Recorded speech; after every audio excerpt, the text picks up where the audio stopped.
Elle a été dépassée par son mensonge.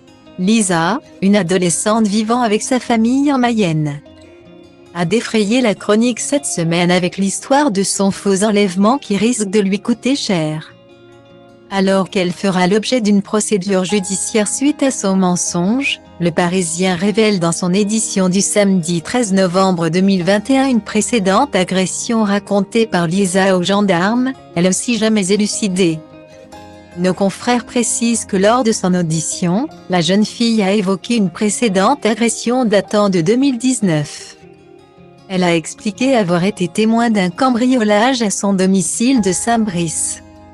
Elle avait en effet alerté la gendarmerie en 2019 et avait déclaré qu'elle était seule chez elle quand elle est tombée nez à nez avec des voleurs qui l'auraient bousculée avant de prendre la fuite sans rien voler sur place. Une source du Parisien précise que Lisa avait à l'époque dressé aux autorités un portrait robot qui correspondait en tout point à la description physique d'un de ses camarades de lycée. Toujours d'après nos confrères, le jeune homme avait été mis hors de cause et l'affaire en était restée là.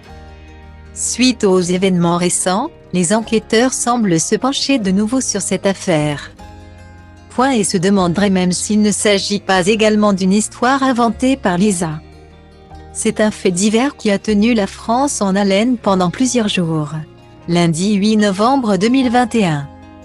Une adolescente de 17 ans s'était volatilisée en Mayenne, pays de la Loire, après être partie de chez ses parents pour faire un jogging. Le lendemain, 200 gendarmes étaient mobilisés pour tenter de la retrouver.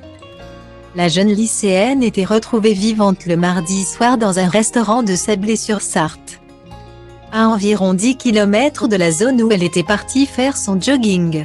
Selon le maire de la ville Nicolas Ledière, elle était extrêmement choquée. Dans son premier récit aux forces de l'ordre, la jeune lycéenne avait évoqué un enlèvement par 2 jeunes hommes, l'emmenant dans une camionnette verte, selon la procureure. Retournement de situation vendredi. À nouveau interrogée par les gendarmes, qui semblaient avoir de gros doutes sur la version donnée par la jeune fille. Elle reconnaissait avoir menti et n'avoir pas été enlevée.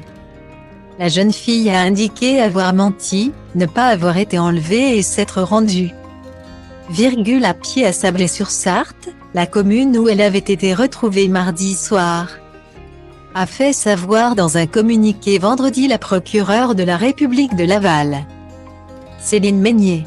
Elle s'est déclarée désolée d'avoir causé une mobilisation aussi importante. Fera l'objet d'une procédure pour dénonciation d'infraction imaginaire, a précisé la magistrate. Elle a également expliqué aux gendarmes que les blessures qu'elle présentait sont d'origine accidentelle et qu'elle aurait notamment découpé son t-shirt avec une paire de ciseaux.